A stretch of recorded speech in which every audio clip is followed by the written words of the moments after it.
Por aquí decía que Rebequita le había tocado William Eggleston,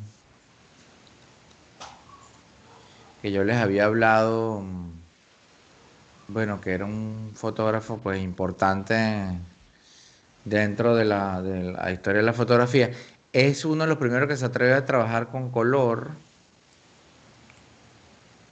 y es uno de los primeros que desmitifica el instante decisivo.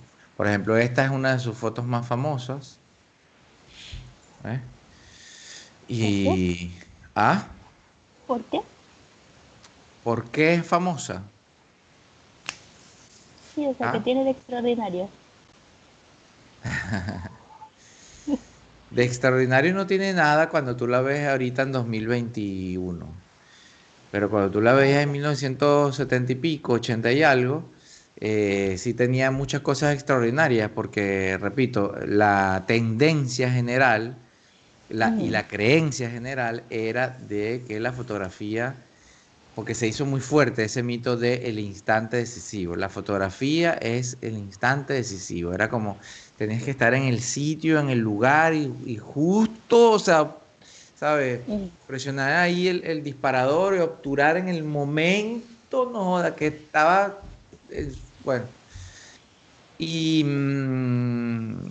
¿y qué pasa? Que Eggleston es uno de los primeros que pues dice, pero, ¿sabes? A mí me llama la atención esta habitación que es toda roja, techo rojo, paredes rojas, todo rojo, y estos cables aquí con este bombillo, es muy raro esto. Puk, y le tomo una foto, ¿sabes? Ya. O esta, por ejemplo, es otra famosa. Aquí está esto. Esta es otra foto famosa, ¿ves? Muy famosa de él. ¿Te fijas?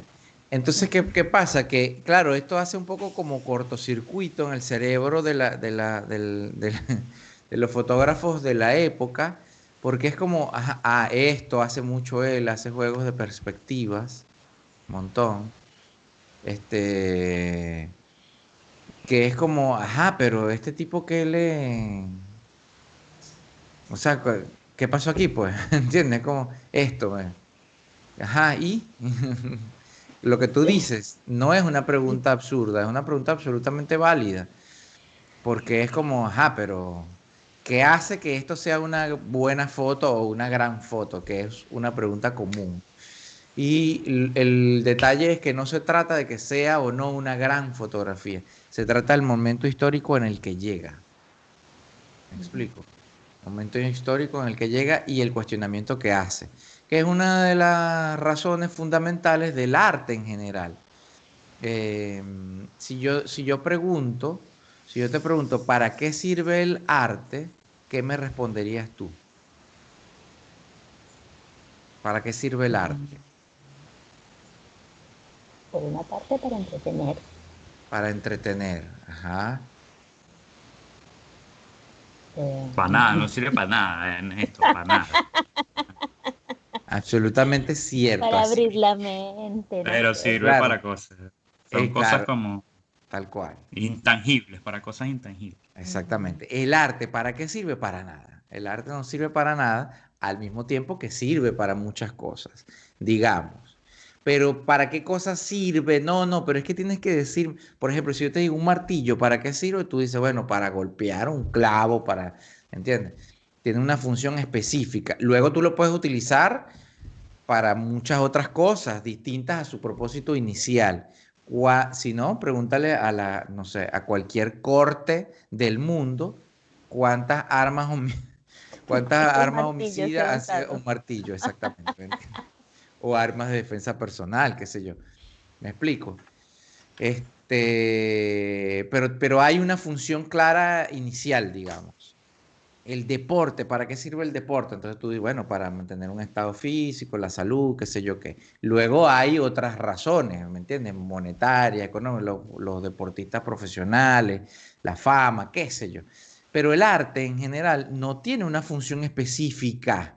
No, el arte sirve para esto, para lo otro, para... No. porque ya luego es una cosa interpretativa de las personas, para qué les ha servido a ellos, que es muy distinto de que para qué sirve el arte como cosa, digamos, ¿no? Y entonces, pero el arte dentro de todas estas cosas, y la fotografía claramente es un arte, es un lenguaje, eh, uno de los motivos principales es el cuestionamiento, ¿entiendes? El arte debe necesariamente cuestionarse. Por eso hay la separación entre arte y artesanía, por ejemplo. Arte y artesanía. Hay una diferencia distinta. O sea, hay una diferencia que los marca y los separa. ¿Qué es arte y qué es artesanía? ¿Qué los separa? ¿Qué separa el cuadro que está en el museo, sin entrar en polémicas de arte contemporáneo, no sé qué más, y cosas de esa índole, sino en general? ¿Qué separa el cuadro que está en el museo del cuadro del tipo que, ¿me entiendes? Que está en la entrada de Mérida, que pone una hilera así en la calle, así. Ujú. ¿Qué lo separa? Y fundamentalmente no es un asunto de técnica, no es un asunto de materiales, no es un asunto de, ponte, de en qué universidad estudió, por decir un ejemplo, ¿no? Sino fundamentalmente es la aproximación que hace cada persona hacia el arte y para qué lo utiliza. El que vende los cuadros en la entrada de Mérida, en Venezuela, los vende para comer, digamos, para sobrevivir. Y el que está en el museo también vende para comer, porque la diferencia es el precio. Uno tiene que vender muchos cuadros para llenar la nevera, y el otro vende un cuadro y vive 6 meses con eso. Ponte. Eh, pero más allá de eso, más allá incluso de esa salvedad, está el hecho del cuestionamiento. Uno se cuestiona las cosas, el otro lo que hace es tratar de reproducir en función de lo que él piensa que es el gusto. Las personas piden, ¿entiendes? A la gente le gustan, ¿cómo se llama? Las vírgenes. Van a Mérida, que es una ciudad con muchas iglesias y con muchas estatuas y con muchas cosas raras, y le gustan mucho eso, las iglesias, las vírgenes, las no sé qué más. Entonces el tipo ese famoso merideño que hace las vírgenes, las mujeres, que pinta con acrílico, qué sé yo, que con unos alambritos. ¿Entiendes? Entonces él hace vírgenes porque es lo que pide la gente. Y la otra cosa es que la producción en serie. No pinta un cuadro, pinta 20 cuadros a la vez. ¿Entiendes? Porque lo que le interesa es producir. Ahí hay artesanía. El que te hace la pulserita en la plaza, cliché, el hippie, pam, pam, pam, que te hace una pulserita, es una artesanía. Porque no hace una pulserita, hace 50 pulseritas. Y casi siempre va a ser la misma pulserita. La replica 20 veces. Entonces el artista fundamentalmente lo que busca es cuestionarse. ¿Por qué estoy haciendo esto? ¿Qué es lo que estoy haciendo con esto? ¿Para qué me sirve esto? ¿Por qué yo lo estoy haciendo de esta manera? ¿Entiendes? Y luego no repite,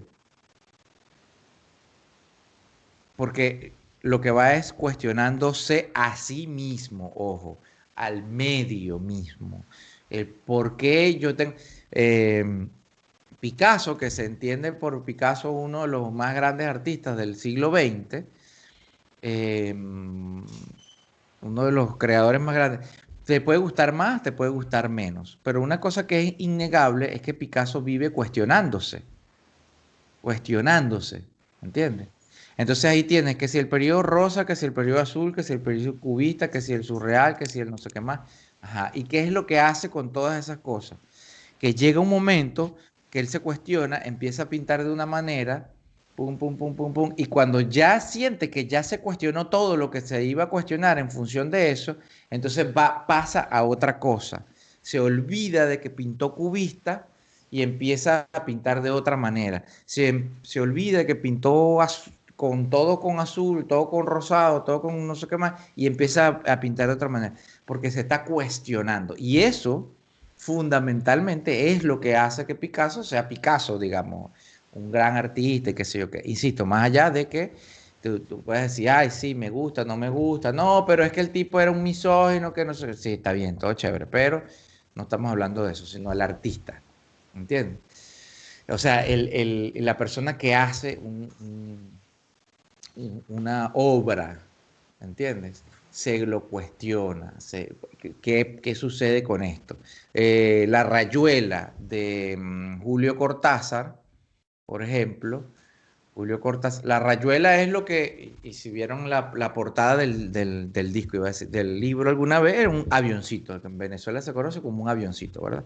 ¿Cómo se juega el avioncito? Tienes unos números, tiras una piedra, a donde cae la piedra, saltas ese cuadro, ¿no es cierto?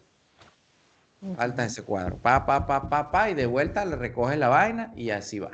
Bueno, ¿qué hace el tipo? El tipo dice, yo quiero escribir una novela que sea diferente, en donde el lector tenga una participación activa en la estructura de la novela. Porque normalmente cuando tú lees un libro, empieza página 1, página 5, donde sea que empiece la novela, hasta la última página, es una historia, ya está. ¿Sí? ¿Qué dice este pana? Él dice, bueno, y si yo le doy más control al lector, y si yo le pongo al lector a que participe en la creación de la historia, porque ¿qué sucede?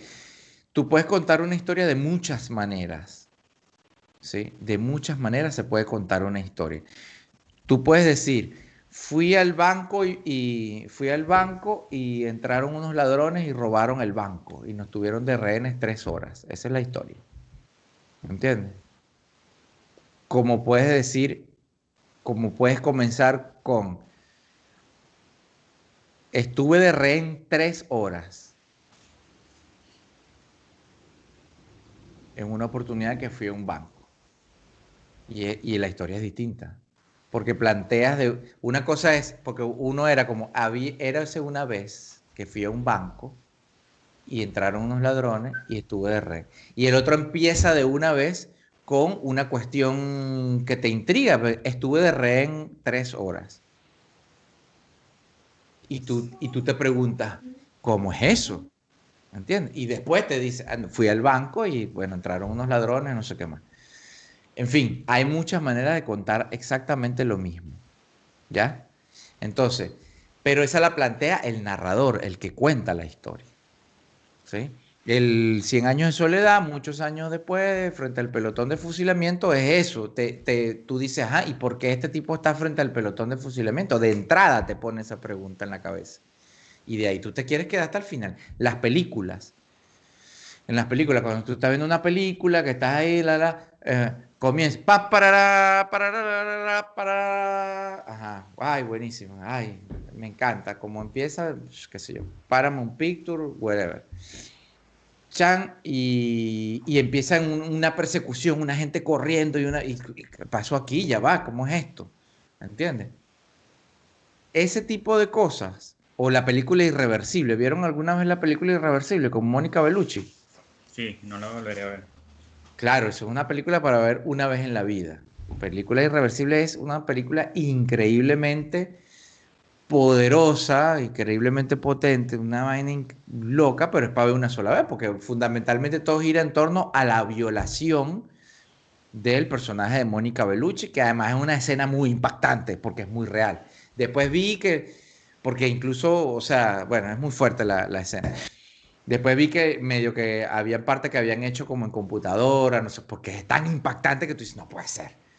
Pero Irreversible narra toda la historia de atrás hacia adelante. Literalmente comienza por el fin y viene para atrás.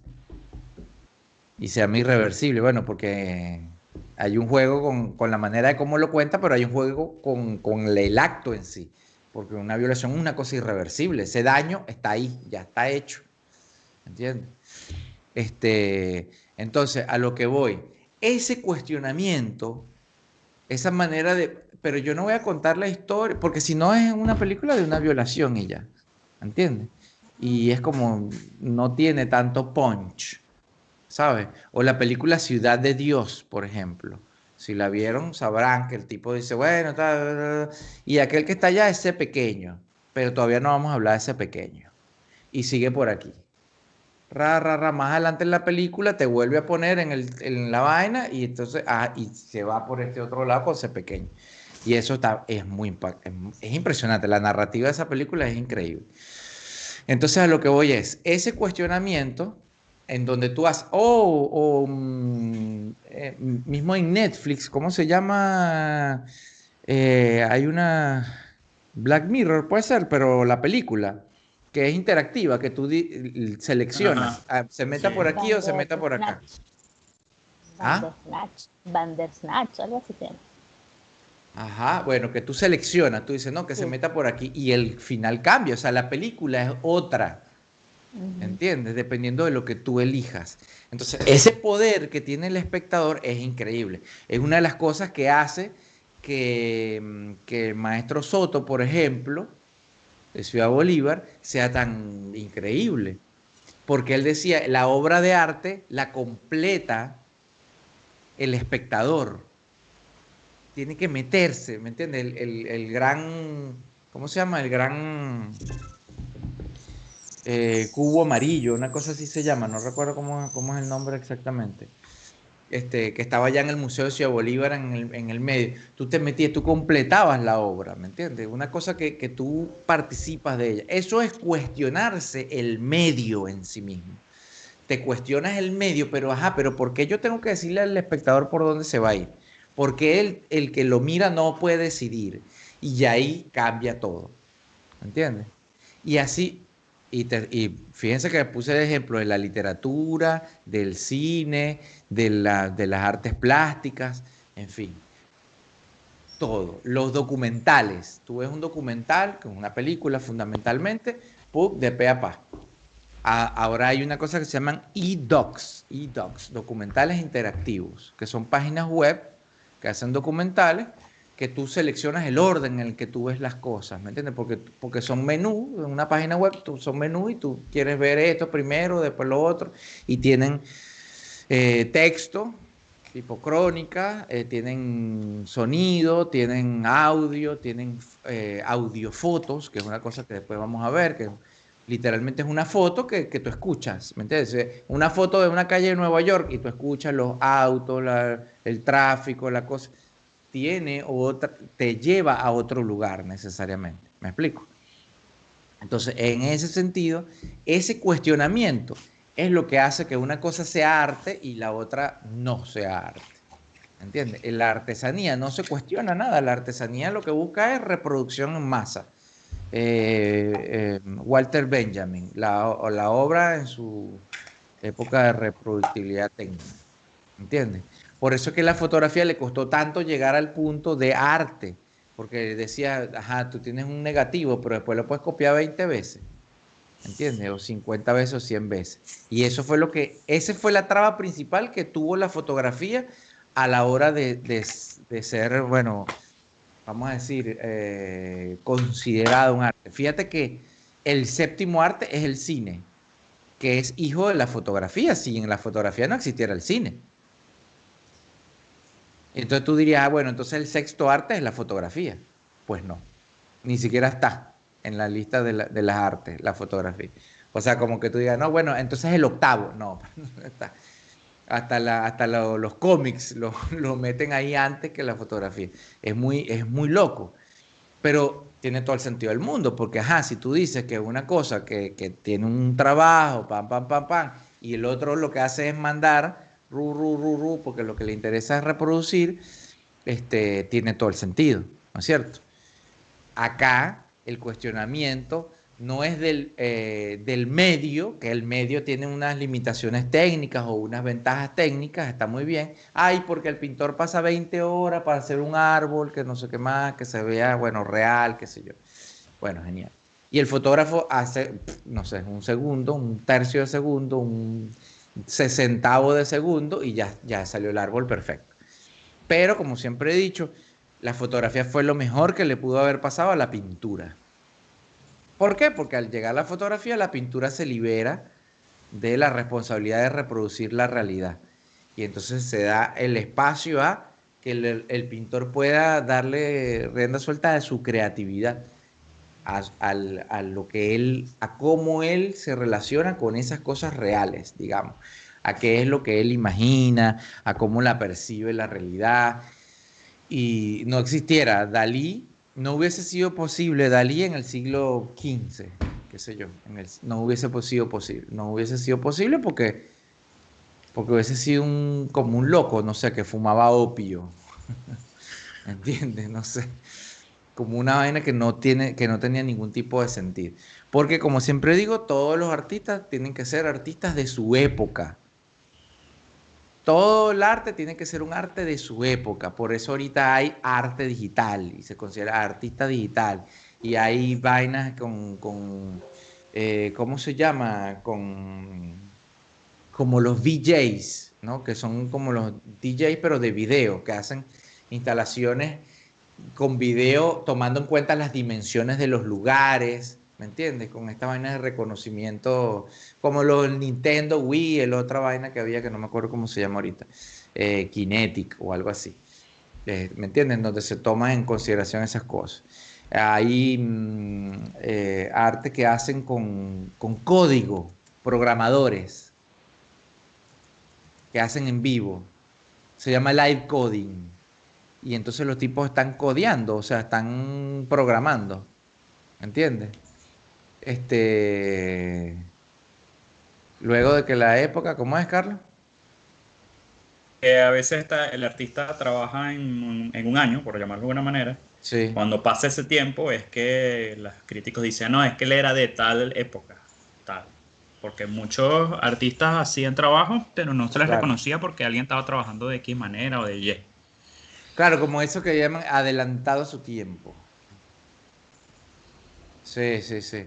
Claro, pero bueno, está bien, eso es otra cosa porque es como visionario, genial.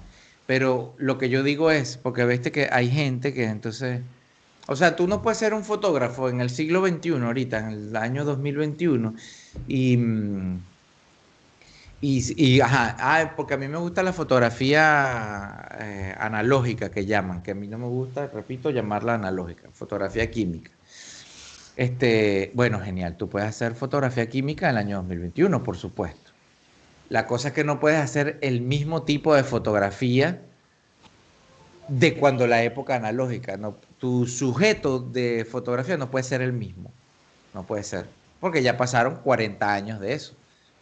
Entonces, si tu mirada es del 2021 con técnica del 1980, ya ahí hay otra cosa distinta, ¿entiendes? Acá en Tandil, por ejemplo, hay un señor ay, ¿cómo se llama?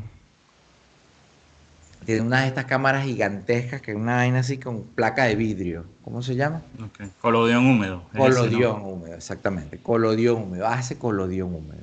Que es una vaina que literal es una placa de vidrio que riega así, que esparce con el químico, plan, plan, plan. Lo mete en la caja, chucutu, y hace la foto, después la revela y tiene que poner el vidrio, tiene que ponerla sobre una cosa negra o sea, como sobre un fondo para que se pueda ver la foto, porque si no, no se ve. O sea, el negativo al mismo tiempo es el positivo, en ese caso, ¿no? Pero ¿qué pasa? Entonces él tiene su estudio con una tremenda cámara de fuelle, una vaina que de verdad que es gigante, hay como para rodarla. Eh, pero entonces pone a la gente como vestidos, ¿sabes? Antañones, qué sé yo qué. Y eso es absurdo.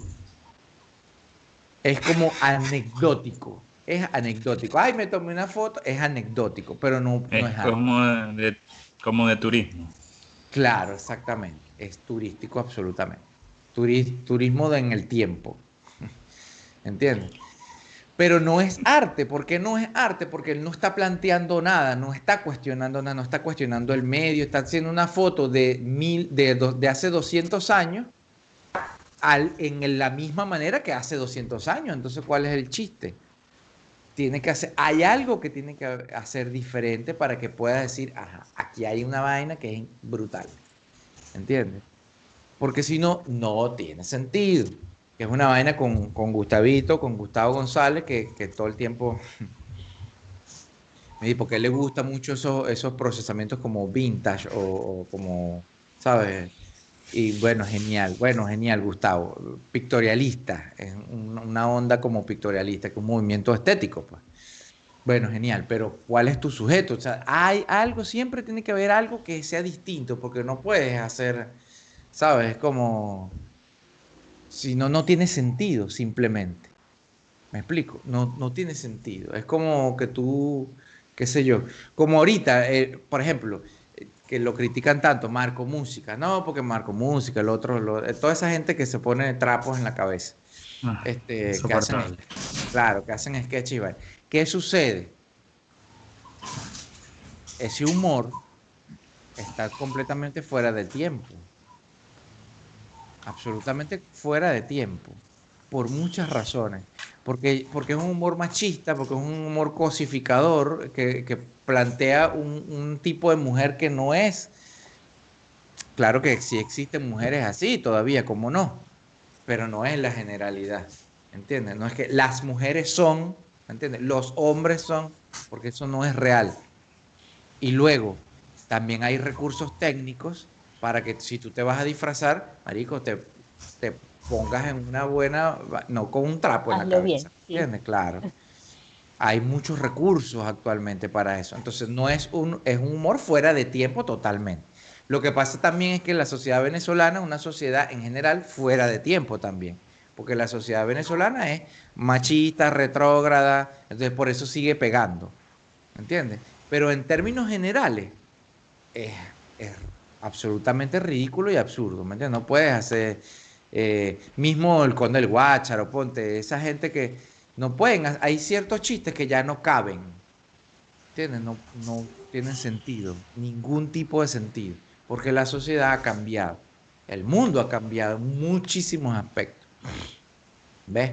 Entonces por eso digo, todas las representaciones, y fíjate que dije el humor, que es un arte. El drama y la comedia son dos hermanos, ni siquiera separados a nacer, son hijos del, no, son lo mismo, ¿entiendes? Son los fundadores del teatro, y teatro significa ver, eso significa la palabra griega teatro, ver, porque tú ibas a ver. Y la gente defensora de los derechos, no sé qué más, que detesta la tauromaquia y que el bestialismo, que no sé qué más, que... Bueno, tienen razón, pero se omite una cosa importante, que es el sentido que tiene la tauromaquia. Y el sentido es un sentido catártico, como el teatro, como el cine, como todo. ¿Entiendes?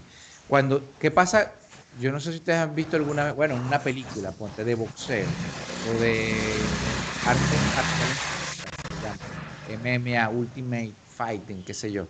Este, la gente, el público se pone como loca, ¿no es cierto? Dale, sí, mátalo, arráncale la cabeza, pártele las costillas. Coño, que tú dices, "Verga, esta gente tiene problemas serios de violencia. Y sí, pero no. ¿Por qué? Porque todos tenemos una violencia que le damos salida de una manera o le damos salida de otra. ¿Entiendes? Cuando tú vas a ver una pelea de lo que sea, de gallos o de personas, ¿me entiendes? Tú estás dándote un espacio para tú, ¿me entiendes? Sacar esa violencia de ti, pero solamente que no la sacas tú. O sea, tú no le estás golpeando a nadie. Es otro, son dos que se están dando golpes. ¿Me entiendes? La Claro, tauromaquia pero no puedes es, comparar. claro, No, ahí voy, ahí voy, no. ahí voy. La tauromaquia es el sentido primigenio de ese principio, ¿me entiendes? Porque saca toda la parte sangrienta de las personas, porque la tauromaquia es una vaina sangrienta, ¿me entiendes? Literalmente hay sangre, o sea, matan a uno, ¿me entiendes? El chiste está justamente en que no son dos iguales. Ahí es Ujú. donde está la crítica, digamos, que no es que son dos iguales en las mismas condiciones. Ay, pero es que el toro tiene dos cachos. Ajá. Pero tú tienes una espada y tienes un poco de banderilla que lo van, ¿me entiendes? Mermando. No es lo mismo. No es Por el eso, hombre contra la bestia como el show griego que debería ser. Mándenle claro, al toro sano, bueno y sano, a ver qué le va a pasar a ese. O mándenle una vaca más bien. Sé que las Exactamente. vacas no se pueden torear y te suena raro. ¿Qué es peor? ¿Es No, peor porque la vaca? la vaca mira siempre hacia adelante Sí, cuando cornea. No le puedes hacer un punto de que él va a apuntar y se quita. De eso se trata, que el toro mira, se Mm, agacha y dispara. La sí, vaca no va mirando siempre, no puedes torear una vaca. sí. No mm. puedes vaquear una vaca. No puedes vaquear una vaca. Sí, sí, claro, tal cual, tal cual. Es como lo, también pasa un poco como los cachicamos. Aquí no me acuerdo qué nombre le tienen. ¿Tú no has visto nunca cómo agarran un cachicamo? No, Agarrar un cachicamo es súper difícil, porque ellos son muy rápidos. Pero entonces la manera de agarrar un cachicamo es de frente.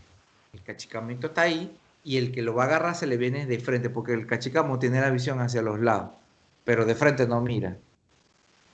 Literalmente no sabe qué hay de frente, él mira hacia los lados. O sea, tendría que inclinar la cabeza para poder ver.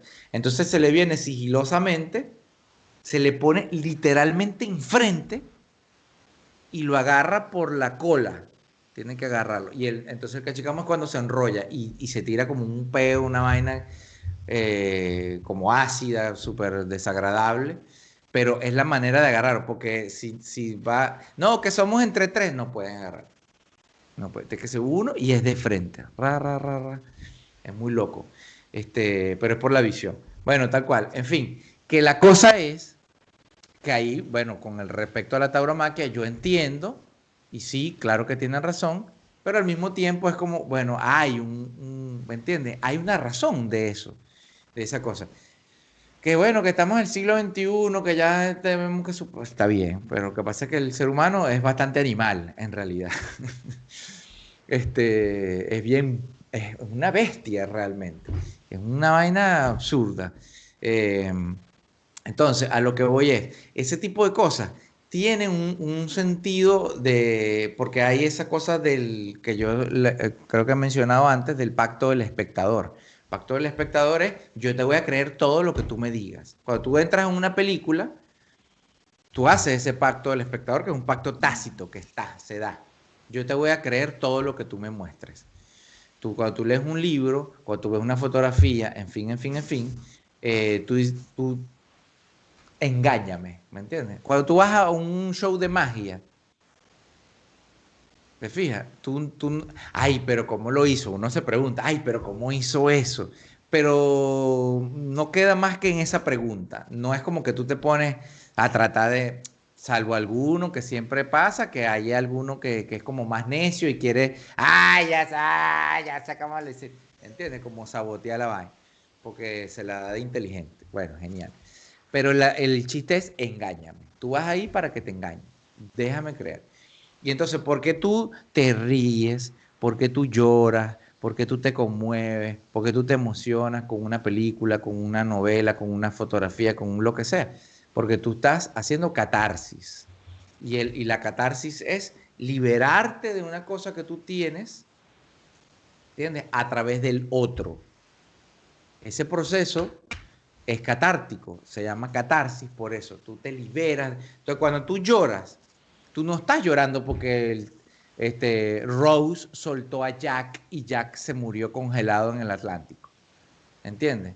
Tú no estás llorando por eso, porque tú sabes que Leonardo DiCaprio está más que vivo y después sopo 200 intentos, al fin ganó un Oscar. Tú sabes eso. ¿Entiendes? Tú sabes eso. Tú sabes que él no se murió, pero no es ese el chiste. El chiste es que tú te compenetras con la historia, y tú no estás llorando por Jack, tú estás llorando por Ramón, que era tu novio, que no sé qué más. ¿Me entiendes? Tú estás llorando por una cosa tuya que tú tienes ahí. ¿Me explico? Porque de alguna manera lo identificas un poquito de eso en ti. Ah, yo nunca lloro en las películas. Insensible. Este. O te ríes, por eso digo, o te ríes, A mí me encantan las películas de terror y ¡ay! Pego unos brincos y una... Ah, buenísimo, genial. Ah, no, a mí no me gustan para nada. Bueno, buenísimo. Eso tiene que ver con lo que tú tienes dentro, ¿entiendes? Y con qué partes de tu ser te pone en contacto eso que estás viendo, ¿me entiendes? Y qué hace que lo que mueva en ti eso es una vía para mover eso, pero lo que se mueve está en ti, ya está movido, ¿entiendes? Este, y entonces, en todo caso, para eso sirve el arte, para ponerte en contacto con esas partes de ti, ¿entiendes? Para poder hacer catarsis, ¿sabes? Para poder liberar, para darte espacios y preguntas, insisto, siempre preguntas. Si tú ves una cosa, una película, y te cuestiona algo de ti o de lo que estás viendo, de la realidad, etcétera, entonces eso es una obra de arte, ¿entiendes? Porque te está poniendo a cuestionarte. Y volviendo al punto inicial que era el trabajo de William Eggleston, es lo que hace es, toda la fotografía viene en blanco y negro. Fotógrafo serio, fotógrafo que se repite, blanco y negro. Él dice, pero ¿por qué? Si el mundo es en colores. Si yo tengo estos colores además que son increíbles, mira esta vaina de... Y entonces se viene con, y vuelvo a compartir, eh, aquí vuelvo a compartir. ¿Dónde está? ¿Dónde está? ¿Dónde está? ¿Dónde está? ¿Dónde está? Ajá, bueno, esta foto me encanta. Este, ay, pero tiene el horizonte caído solamente. Bueno, genial, pero hasta eso se lo cuestiona. Y de ahí nace el lenguaje de la fotografía contemporánea. ¿Mm? Ese afán que tengo yo siempre con el horizonte. El horizonte está bueno, pero el horizonte caído está bien. Porque yo les enseño primero a escribir bien. Es como antes de P y B se escribe M. Bueno, se escribe. Tú tienes que saber que eso es así. Después, si tú lo quieres escribir de otra manera, bueno, tú puedes hacerlo. Pero ya a sabiendas de. ¿Entiendes? A sabiendas de qué regla estás rompiendo y por qué y para qué y en qué sentido y cómo te lo cuestiona, por qué te lo estás cuestionando. Ah, pero yo por qué tengo que... Ahí no hay ningún momento decisivo, primero. Primero, color. No es en blanco y negro. Segundo, no hay un momento decisivo. Tercero, se pasa por donde inserte parte que te llame la atención, eh, las reglas de composición, ¿entiendes? De espíritu de la fotografía, ¿ves? Que repito, no busca ningún momento decisivo. Él dice, esto me llama la atención, ¡puc! Y le toma una foto. Pero ¿qué pasa? Que en ese proceso él está descubriendo cosas de sí mismo, porque es lo que yo siempre digo, tú cuando tú tomas una foto de una cosa en particular, esa cosa en particular te está llamando la atención por algo de ti, porque eso es catártico, repito, ¿sí? Porque además hay una premisa fundamental en el ser humano que es, como haces una cosa, haces todas las cosas. Fíjate bien, como haces una cosa, haces todas las cosas. Quiere decir, ponte, yo voy al gimnasio y la vaina dice que tiene que hacer 20, ¿cómo se llama? Repeticiones. ¿Ah? Repeticiones. Claro, 20 repeticiones, pero 20 sentadillas, 20 sentadillas con la vaina, con la pesa aquí. Pero nadie te las está contando, te las cuentas tú. ¿Entiendes? Porque eso es así, nadie te va a decir, ¡ah! Hiciste 17. ¿Entiendes? No, tú te las O cuentas. sea, me gusta Y porque entonces tú desde que dices, comenzó a hacer todo, digamos que como solo ese diseño que no parecía como con los demás. eh, Porque es eh, muy raro escribir todo en mayúscula. Pero ¿puedes mutearte un convenía momentico, Carlos? hacer. Voy. Dando... Ajá, gracias, papá. Este, entonces, nadie te está contando eso, te la cuentas tú.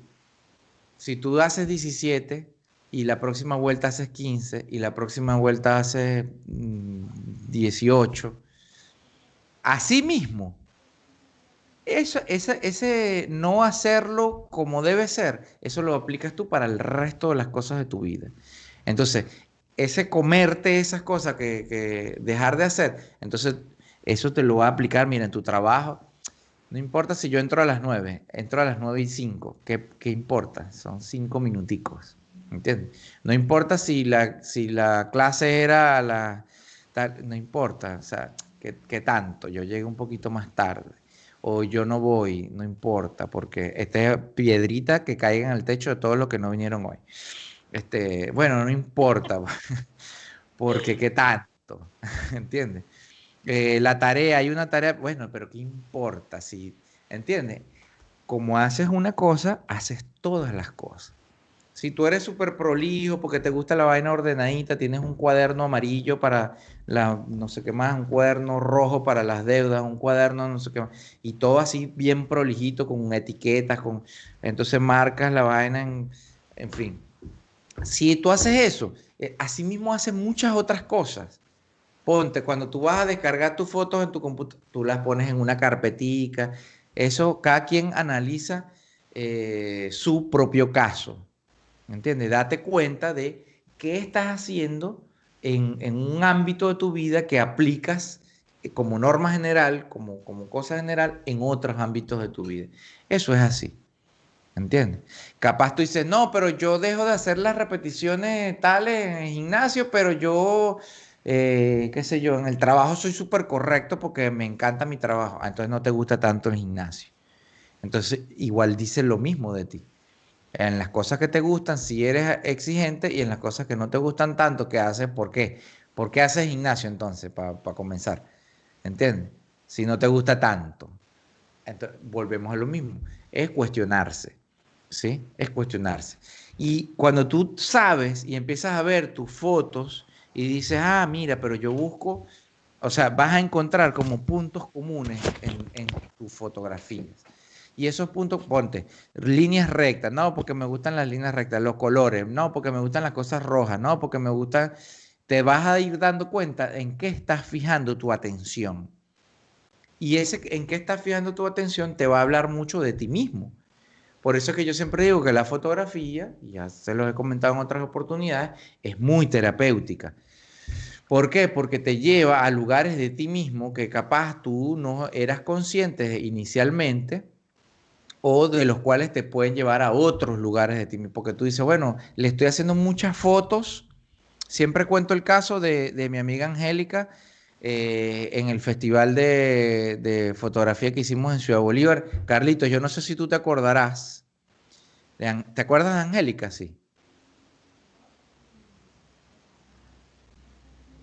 No, no te oigo, estás muteado. La chica maracucha, la No, rubiecita maracucha. Ah, no, no. la limoncito, limoncito que es de Osvaldo. Exactamente, exactamente. Bueno, bueno, Angélica, ¿tú te acuerdas que ella fue para Ciudad Bolívar? No, porque la maracucha es en Mérida. Esa es la Ok, otra muchacha que fue a Mérida. No, Angélica fue a Ciudad Bolívar, ¿te acuerdas? Y sí. Angélica, yo no sé si tú te acuerdas, hicimos un visionado de fotografías y ella se sentó con Ricardo Jiménez, que ella no tenía idea quién era Ricardo Jiménez. Y ella le muestra su trabajo, ella acababa de, eh, ¿cómo se llama esto? De perder, hacía en el lapso de 2 años, a su papá y a su mamá. Y ella se había dedicado a viajar por Venezuela, no sé. mm, Mira, así, tipo, mira, hay un festival de fotografía en Ciudad Bolívar. Ah, yo no conozco Ciudad Bolívar, ¡puc! Y ella se iba para allá. ¿Entiendes? Mira que, cónchale, que tengo un primo que vive en Mérida. Ah, yo no conozco ¡puc! Y se lanzaba para allá. Así, como un poquito como la hojita que cae para donde lleva el viento. Y ella fue haciendo fotos, por supuesto, fotos, fotos, fotos, fotos, y se sienta con Ricardo Jiménez, y Ricardo Jiménez, viendo sus fotografías y no sé qué más, su serie fotográfica y tal, se da, resulta ser que ella le estaba haciendo fotos como a las copas de los árboles, a las copas, Ujú. a la puntica de las montañas, a la puntica, todo como mucho cielo y un poquito de naturaleza, ¿me entiendes? De un árbol, de una montaña, ponte de un edificio, puede ser también, pero mucho cielo. Y es como un factor que se repite, se repite, se repite, se repite en sus fotos, sin que sea que todas las fotos son así, ¿no? Pero es como bastante frecuente en la foto. Y Ricardo Jiménez en una de esas le dice, ¿y qué estás buscando en el cielo? Y ella contaba, repito, yo no sé si tú estabas, Carlitos, si te acuerdas, ella decía, pero este tipo, ¿por qué me pregunta esto? ¿Y cómo sabe? Porque él le dice, ¿a quién perdiste? que estás mirando para arriba, pues tanto. Y ella se quiebra y dice, no, mi papá y a mi mamá. Y dice, pero ¿cómo es que este tipo vio eso en mis fotos y si no sabe nada de mí? ¿Entiendes? Y eso es muy sorprendente por muchas razones, por supuesto. Es muy sorprendente porque tú dices, literal, este tipo que es como que es brujo, que, ¿entiendes?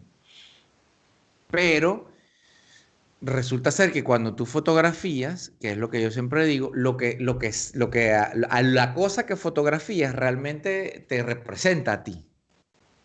Porque de vuelta, la fotografía como buen arte es catártica, aunque tú no quieras, aunque tú quieras ocultarlo.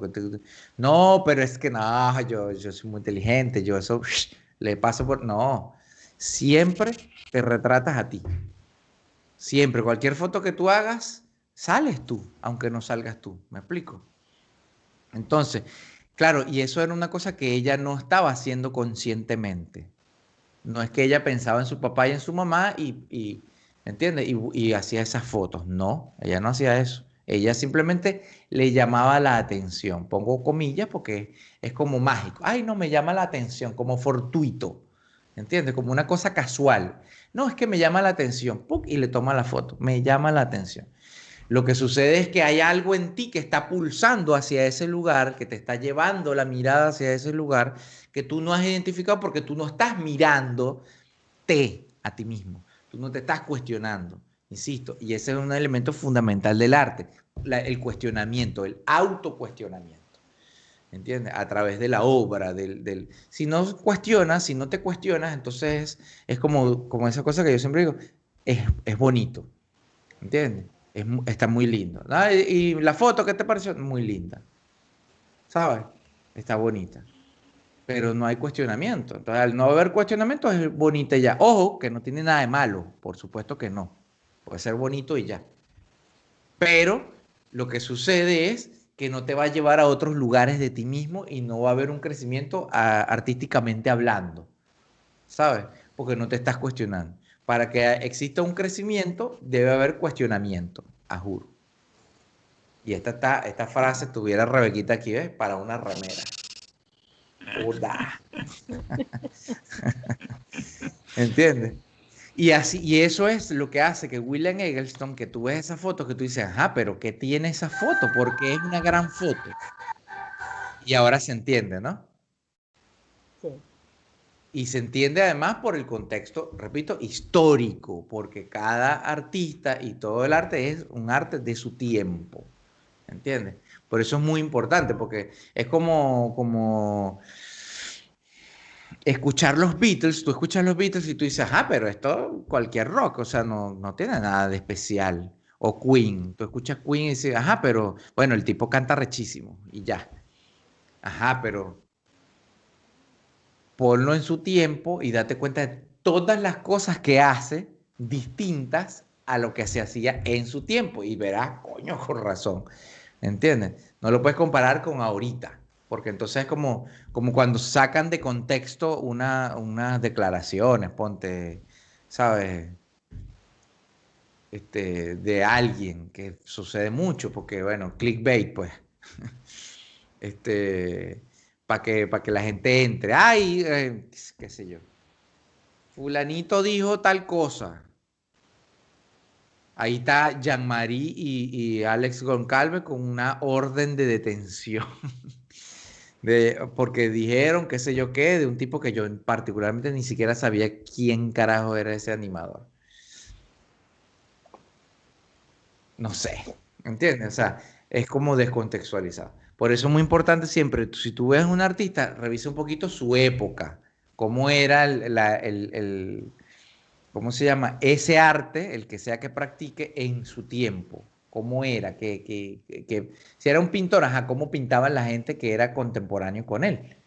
¿Entiendes? ¿Cuáles eran los temas? ¿Cómo eran las técnicas? ¿Qué sucedía? Para poder entender mejor. Y luego, entender eso, que seguramente la base que lo diferencia es el cuestionamiento. Se Ah, cuestiona. yo tengo un ejemplo. Por ejemplo, hoy, o por lo Sí, menos en estos momentos, La Ujú. editorial de los libros de Dr. Seuss decidió dejar de reproducir 6 libros de él, porque hoy son racistas, son el otro y el otro y el otro, pero en su época eran libros para niños. Ah, Claro, no, tal pero cual, tal cual. Sí, ahí, ya luego ahí hay otros temas, pues digamos, la moral, o sea, tú no puedes aplicar la moral de ahorita a una cosa de hace 50 años. exacto. ¿Entiendes? O los cánones de belleza. O sea, esas cosas que son subjetivas a su tiempo no las puedes aplicar lo mismo, porque es como, ay, que bolas el conde del Guácharo porque tal. Bueno, marico, pero ¿de cuándo ese chiste? ¿Lo hizo ahorita en 2021? ¿A qué bolas? Está bien. Pero lo hizo en 1995. Era, o sea, entiéndelo en ese contexto. ¿Entiendes? Ujú. Qué sé yo. La sirenita, la quieren hacer la sirenita negra. Eso es una barrabasada, eso es una idiotez. ¿Por qué? Porque la sirenita es un cuento escandinavo. Vamos a comenzar por ahí, escandinavo. Ahí no había negro, señor. Ahí había pelirrojo, rubio, gente, ¿entiendes? Yasmín. Es Yasmín, o sea, ¿cómo se llama? De Aladín. Coño, era morena, obvio, porque era, bueno, del Medio Oriente, pues. ¿Entiendes? No es como, ay, bueno, ahora vamos a hacer a Yasmín rubia. Es como, ajá.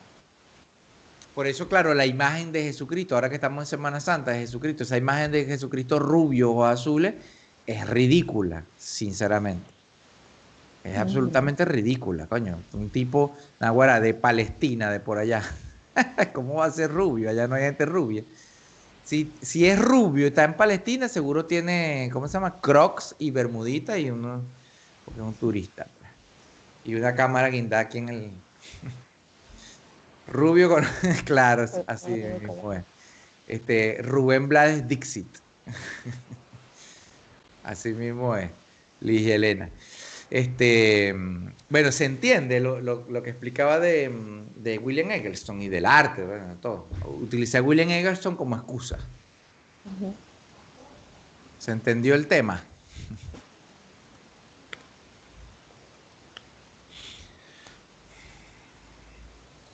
Bueno, entonces fíjate, lo que hay que un poquito ver, por eso yo les voy poniendo cada tanto, como les dije les vengo diciendo desde un principio, cada tanto es este listado de fotógrafos para que ustedes vayan investigando y creando afinidades, porque ve que cada uno elige, de por ahí, por ejemplo, Rebequita dice, ay, pero, o Élita, cualquiera, porque va a suceder el que llega después, l- capaz hizo empatía, digamos, con uno o dos o tres otros que ya estaban elegidos y le tocó agarrar otro. Pero bueno, si le tocó agarrarlo, y a menos que sea el último, que ya es como el que queda, igual tuviste que haber hecho algún tipo de clic. Entonces es importante y es bueno empezar a cuestionarse. Ajá, revisen los fotógrafos, creo que 2 o 3 listas ya he mandado. Entonces revisen los que les ha tocado investigar, los que eligieron, cuál es el tipo de trabajo que hacen, a qué fotografían, cuál es la historia de ese fotógrafo o fotógrafa, para ir un poquito desmenuzándose ustedes mismos. ¿Por qué yo me estoy haciendo empatía con este pana, con esta pana? ¿Por qué a mí me está gustando el trabajo de este? Ah, yo he elegido puras fotógrafas mujeres. ¿Eso es curioso o es normal? No es normal, no, porque yo, ¿cómo que se dice? Boss, ¿cómo es? Lady Boss, ¿cómo es? Boss Lady. Boss Lady, ¿entiendes? No, yo, empoderamiento, sister, tú sabes. Ah, buenísimo. Genial. ¿Me entiendes? No, yo feminismo. Ah, bueno, genial. No, yo, qué raro. Y mira, yo he elegido puros fotógrafos asiáticos. Ajá, ¿qué hay ahí? ¿Por qué tú estás haciendo empatía con los asiáticos, Rebeca? No, yo he elegido fotógrafos que de naturaleza. Ajá, buenísimo. ¿Me entiendes? Esas cosas hay que irla descubriendo. Hay que irla descubriendo en uno mismo, ¿me entiendes? ¿Por qué? Porque a medida que tú te hagas consciente de tus motivos, En esa misma medida tú vas a ir a buscarlos conscientemente.